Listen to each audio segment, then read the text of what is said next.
First of all, I want to apologize because I have no clue why sometimes my audio is good on these, and sometimes it is bad. So my apologies. But here is another help sheet. If you are asked to figure out if the number is in scientific notation properly or not, here is a bunch of different examples of ones that are in scientific notation properly and ones that are not. So let's first look at this column.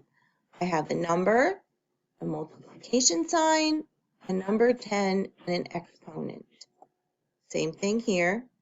Here I have a number, a decimal point, another number, a 10, multiplication sign, and an exponent. Here I have a number and then a decimal point, a bunch of other numbers, a multiplication sign, a 10, and an exponent. This whole entire column is in scientific notation.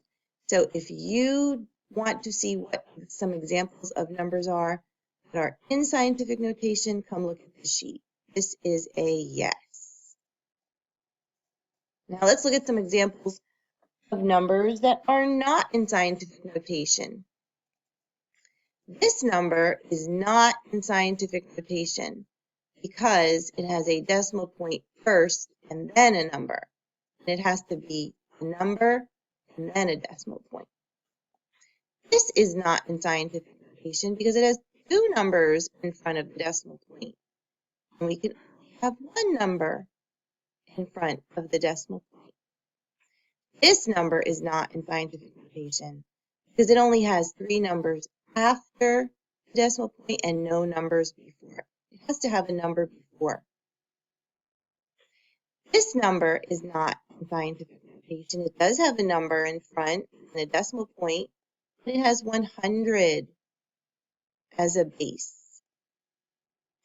And this number is not scientific notation because it has two numbers in front of the decimal point. And that's just not how you do it. So this side is a bunch of no's. This side is a bunch